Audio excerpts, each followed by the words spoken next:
Assalamualaikum warahmatullahi wabarakatuh. Waalaikumsalam warahmatullahi. Kembali bersama kami di channel Cangkruk Ilmiah.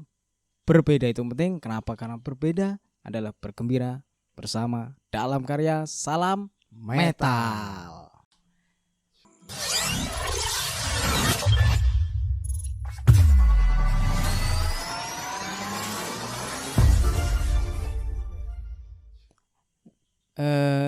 Gimana kabarnya Mas Yai?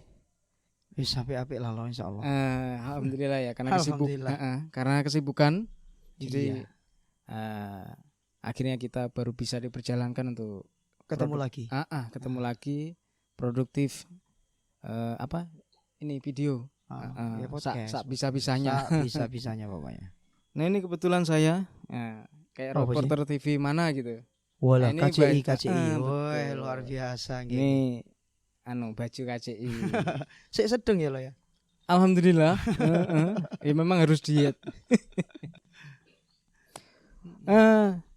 Pada kali ini teman-teman, kita ingin lebih tahu kok bisa sih Cangkruk Ilmiah ini jargonnya kan berbeda. Kita telah tahu itu bersama. Hanya saya secara pribadi pengen lebih tahu nih Mas, latar belakang yang mendasari kok teman-teman Cangkruk Ilmiah menggunakan kata-kata berbeda, atau mungkin bisa kita definisikan perbedaan. Nah kira-kira teman-teman CI Cangkruk Ilmiah melihat perbedaan itu seperti apa? Oh gitu ya. Nggih. Jadi sebenarnya kesadaran alamiah sih kalau saya. Kesadaran alamiah. Alamiah banget. Misalnya gini. Saya punya 4 saudara, itu ternyata berbeda-beda. Walaupun lahir dari rahim yang sama. Oh iya. Sampean juga kan pastinya kan. Oh iya jelas. Lah kakak saya yang pertama itu tinggi, besar. Kemudian kalau diukur dari postur jelas paling ganteng lah. Oh, secara fisik ya. Fisik itu ideal lah. Nah, saya sendiri yang paling akhir malah kecilnya kelunti gini kan ya. Iya, enggak kebagian tinggi. Ya, mungkin sisa kali ya. Itu sampai anak keempat ya. Anak terakhir keempat, ya. Anak terakhir ya. Kebalikan dari saya berarti. Saya anak pertama. Kontet. Iya, itu. Enggak ikut antri pas pembagian tinggi badan. Nah, jadi kalau secara alamiah kita berpikir bahwa saudara saja kandung itu bisa mengalami perbedaan-perbedaan yang signifikan, baik fisik, pola pikir mungkin, gaya bicara mungkin. Ya betul. Nah itu kan harus kita harus bagaimana gitu kan? Apakah kita akan mempersoalkan perbedaan? Kan tidak. Memang ketika kita masih belum mengerti memahami bagaimana perbedaan itu adalah suatu karunia Tuhan ya. Ya. Kita akan tengkar karena kayak anak-anak kecil lah, waktu masih kecil tentu sering tengkar kan. Kamu sama betul. Adikmu juga kan sering tengkar pastinya. Iya, sering. Saya sama kakak saya sering tengkar. Tapi kan itu nggak akan selamanya. Akhirnya kita akan memahami bahwa ternyata karakteristik kakak saya begini, dia pun akan mulai memahami karakter adik saya begini. Nah itu secara alamiah loh ya, yang sangat simpel. Saling menyelami ya. Nah, apalagi Mas Elo, ternyata kita lahir dari rahim yang berbeda. Bapak ibu sampean tidak sama dengan bapak ibu saya. Otomatis kan penuh dengan perbedaan pastinya. Penuh sekali. Iya. Cuman bukan berarti nggak ada persamaan loh ya. Nah gitu. Pasti ada persamaan-persamaan, kemiripan, sehingga kita bisa cocok ngobrol enak seperti ini ya karena itu kan tentunya. Nah jadi KCI nggak muluk-muluk. Mungkin sampai hari ini prinsip berbeda itu yang dipegang adalah kesadaran alamiah saja. Kesadaran alamiah. Artinya definisi perbedaan atau berbeda itu sendiri ya itu sudah sunatullah gitu maksudnya. Sehingga sudah. Kita boleh saja. Boleh saja. Meskipun kalau kita lihat tataran aplikatif nih, yang terjadi di masyarakat ya jelas mereka sadar mungkin. Saya, Anda, dan banyak orang yang lainnya berbeda pasti. Hanya kadangkala itu hanya sebatas di mulut, ketika ada persoalan tidak siap mental untuk melihat perbedaan itu gitu. Oh gitu. Sesuatu yang ya nggak sependapat dengan saya mungkin, beda. Mungkin nggak sama dengan pola pikirnya, beda. Sehingga terjadi menang kalah atau mungkin kompetitif atau mungkin iya. pengen dilenyapkan lah, semua harus kayak saya lah. Nah, kan seringnya ini menurut saya pribadi. Iya. Nah, itu gimana? Ya kita juga sering sih. Saya secara pribadi juga akan mengakui itu, bahwa perbedaan yang terjadi di kalangan umat atau masyarakat lah ya, itu punya kecenderungan bahwa segala yang tidak seperti dia seakan-akan harus binasa. Iya betul. Iya. Jadi teorinya adalah teori eksistensi kan. Jadi seakan-akan yang boleh bereksistensi itu hanya saya. Selain saya harus tidak bereksistensi. Dia akan gagal bereksistensi kalau enggak ngikuti saya. Repot ini. Iya betul. Jadi kalau saya mandangnya itu sebagai suatu kezoliman ya. Malah kezoliman itu. Paksaan-paksaan semacam itu. Jadi gini, ketika kita coba buka prinsip ya, suatu prinsip cahaya. Kenapa saya kok senang dengan cahaya? Mungkin Anda perlu tahu ini. Bahwa di situ ada yang namanya rotasi. Bahwa cahaya itu jangan disangka mengandung satu unsur saja. Misalnya saya tanya ke sampean, cahaya itu warnanya apa? Kalau dari warna ya putih. Nah kan, selalu kita bilang putih toh. Oh iya. Mana putih? Coba Anda lihat, ini ada lampu menyala. Mana warna putih? Oh iya. Dia akan mendefinisikan dia itu bukan berwarna, tetapi dia adalah campuran warna yang kemudian menerpa suatu media. Nah, media itulah yang berwarna, akhirnya si cahaya ini mampu mendefinisikan.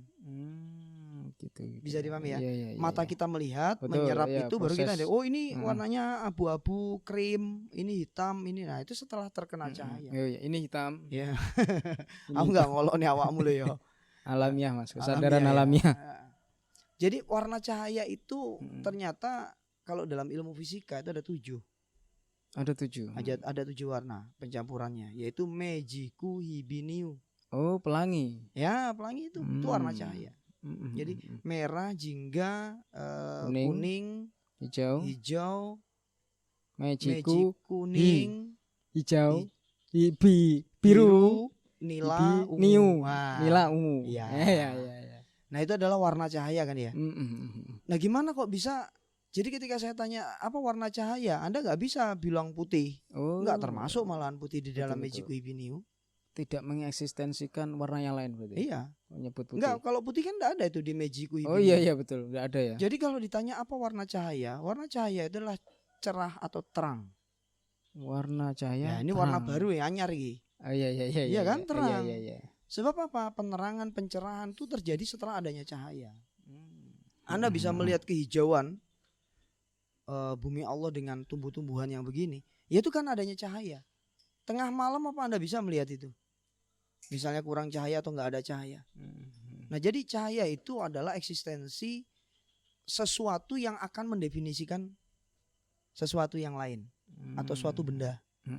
Jadi energi yang mampu mendefinisikan suatu benda, itulah cahaya. Itulah warna terang itu. Nah, kita ingin gitu loh. Dalam KCI atau cangkruk ilmiah ini kita adalah orang-orang yang melebur. Bagaimana kok bisa terjadi warna terang itu? Karena kan terjadi rotasi. Oh, siap berproses. Jadi dalam logikanya gini. Waktu saya di laboratorium fisika dulu waktu kuliah, itu ada Mejiku Hibiniu itu disusun berdasarkan semacam lingkaran begitu. Itu disusun Mejiku Hibiniu, Hibiniu begitu ya, keliling itu. Kemudian dihubungkan dengan katrol, ya kan? Ada asnya itu nanti dihubungkan lagi dengan dinamo. Kemudian kita ketek dinamo mutar. Memang saya ngelihat tuh Mejiku Hibiniu itu bisa saya bedakan pada waktu dia diam. Iya. Tapi pada waktu dia berputar, itu warnanya jadi cerah. Terang. Langsung semacam bercahaya gitu. Seperti bercahaya, seperti memendar ke samping itu. Iya, memendar. Jadi saya pikir, kayaknya anak-anak KCI ini perlu deh mendefinisikan berbeda itu seperti cahaya. Kalau kita mampu berproses di Mejiku Hibiniu kita, maka yang akan terjadi adalah kita sebagai pencerah bagi masyarakat. Mampu mencahayai, mampu mencerahkan. Iya. Artinya memang perbedaan itu penting dong. Loh, iya. Diproses tadi Meiji Kuibinyu. Si merah ya harus jadi si merah tetap. Ya kan, si jingga pun harus tetap dengan warna jingganya gitu. Nah sekarang gini, ini saya jadi masuk nih dengan analogi sampean. Si merah dia akan merah ketika diam. Betul? Iya, betul. Si kuning akan tetap kuning ketika diam.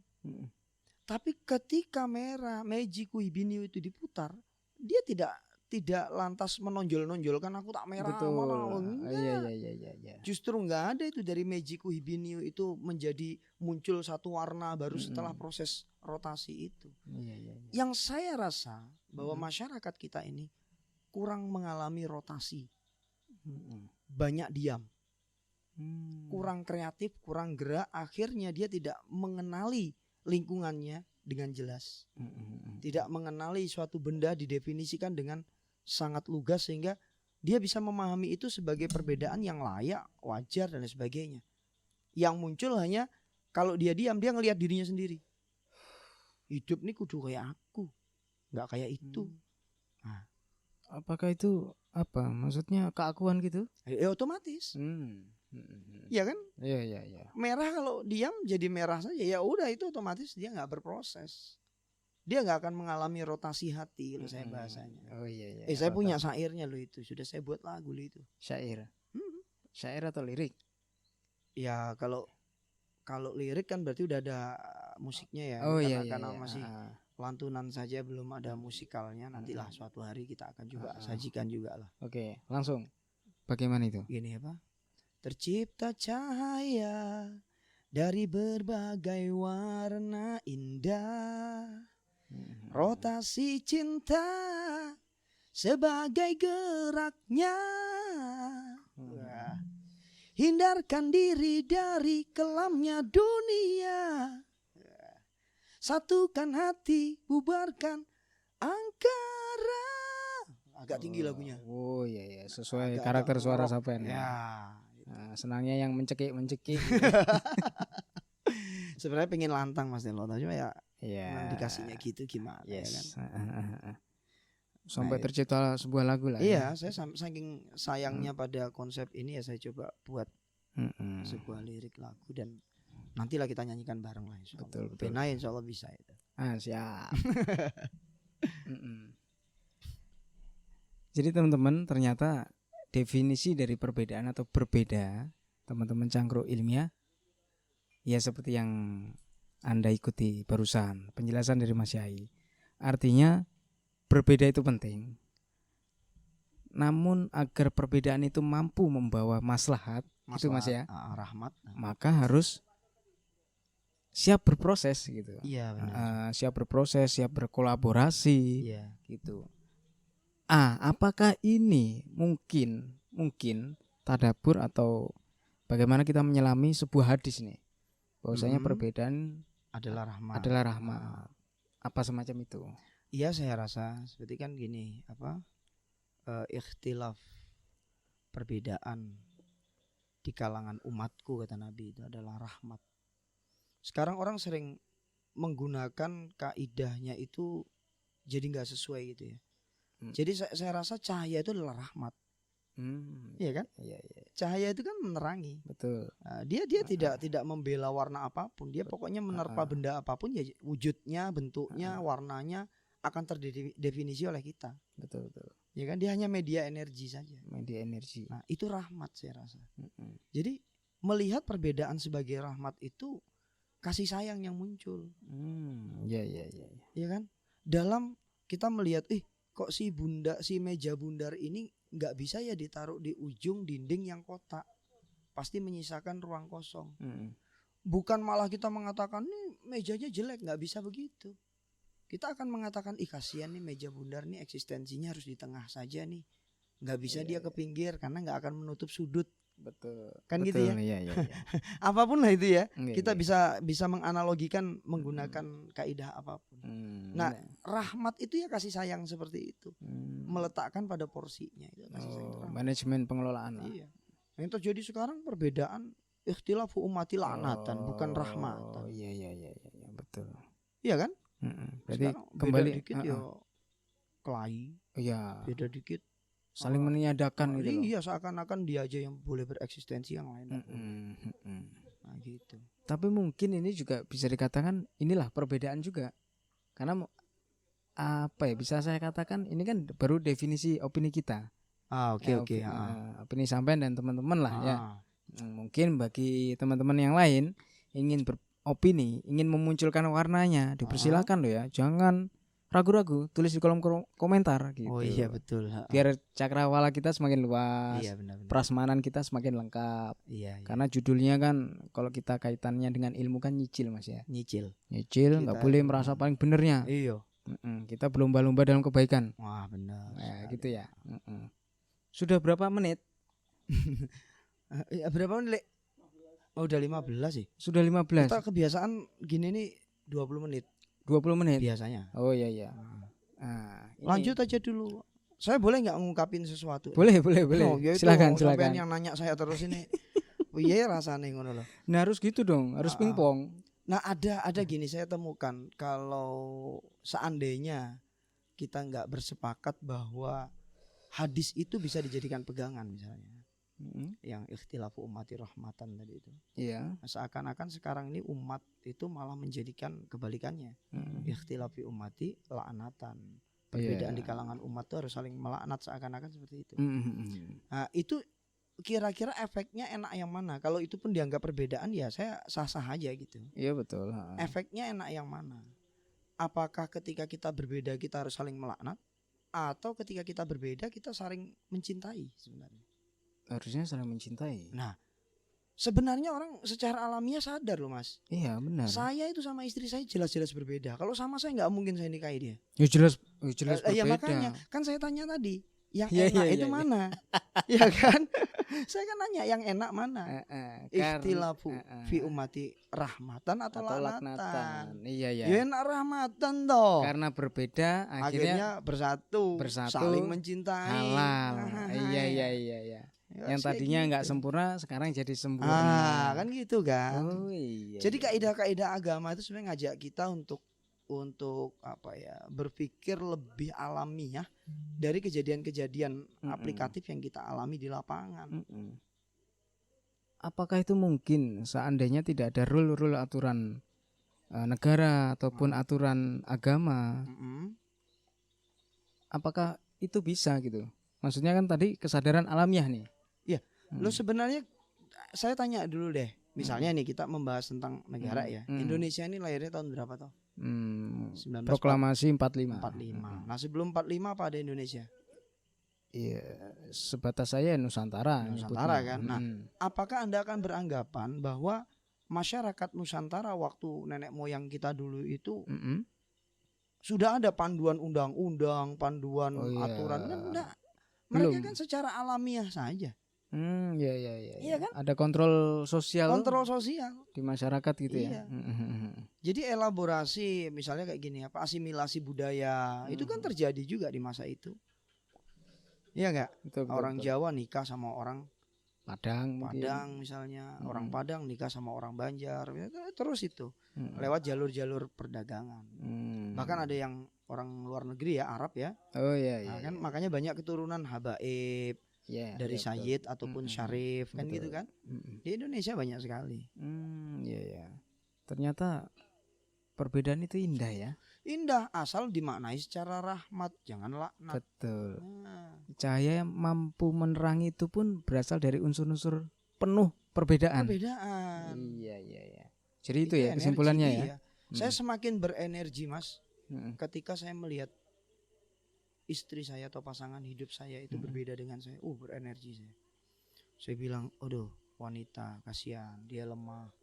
Saya harus kerja keras nih untuk memenuhi kebutuhan dia kan gitu. Dan seterusnya.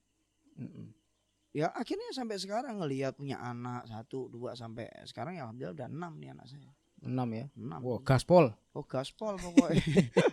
Tapi itu jadi motivasi atau energi, perbedaan di antara anak itu jadi energi bagi saya. Iya, ada iya kan? Semacam motivasi atau semangat.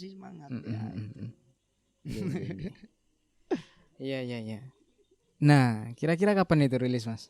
Apa tadi? Itu judulnya apa? Warna Cahaya. Oh iya. Kapan rilis nih? biar ditunggu sama teman-teman dunia maya. Kapan ya? Mungkin bisa ya nanti kita coba. Nanti malam? Enggak lah. Oh. Gini aja deh, saya janjikan di podcast berikutnya deh nanti kita tampilkan. Iya, oke. Teman-teman ingat, boleh tulis kolom komentar nagih janji ke Mas Yai Panji nih. Nah, Mas Ndi jangan ke Mas Yai Pandi, tapi ke Benai. Oh, ke Benai. Benai toh. Oh iya Benai. Lu sama di Benai? Ya bantu vokal aja. Oh, bantu vokal ya. Iya. Padahal manajernya beliau.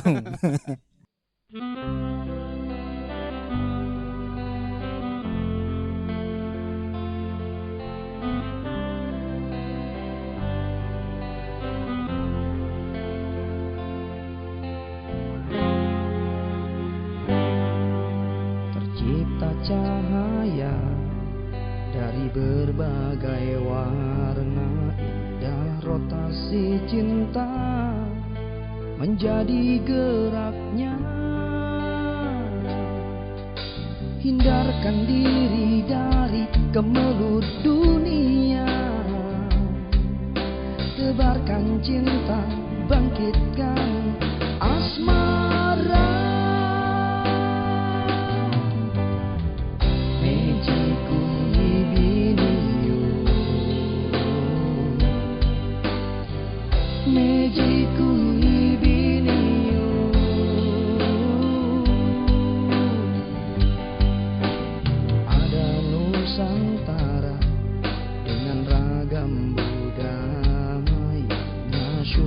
Untuk umat mencapai mufakat, bangkitkan kembali satria bangsaku, tebar keadilan, bungkamkan tirania. Hamba terata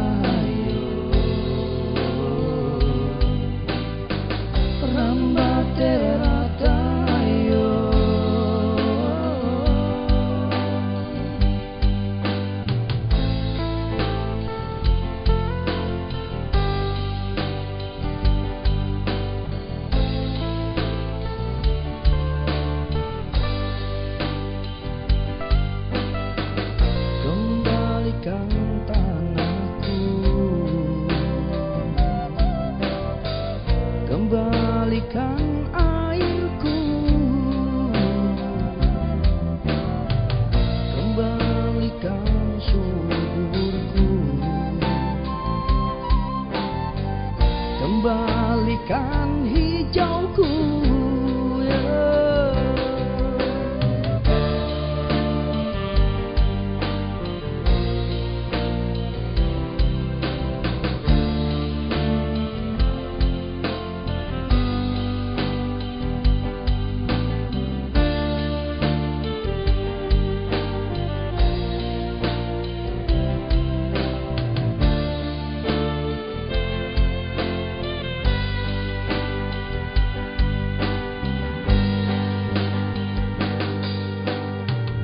Nusantara dengan ragam budayanya, syuro untuk umat mencapai mufakat, bangkitkan kembali satria bangsaku, tebar keadilan, bungkamkan tirania.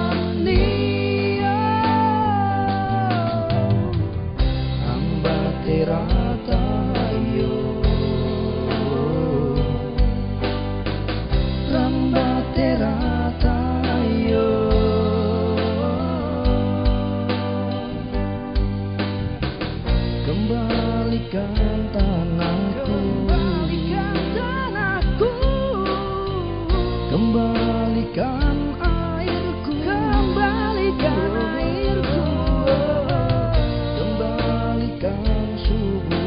kembalikan suburku, kembalikan hijauku,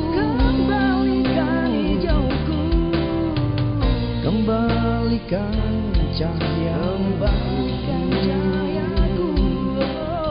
kembalikan kembalikan atau kita perang. Kembalikan atau kita perang.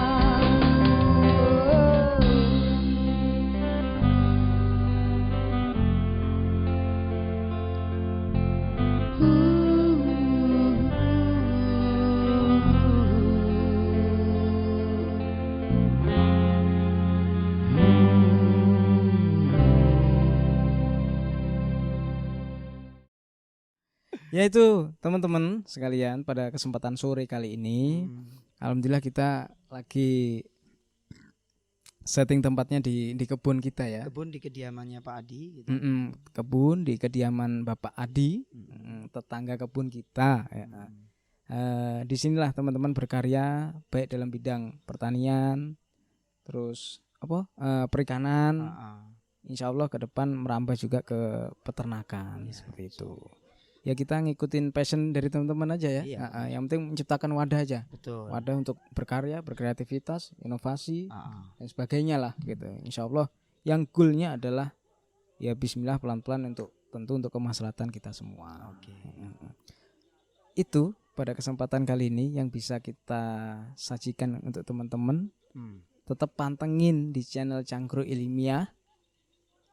Berbeda itu penting, bergembira bersama dalam karya. Salam Meta.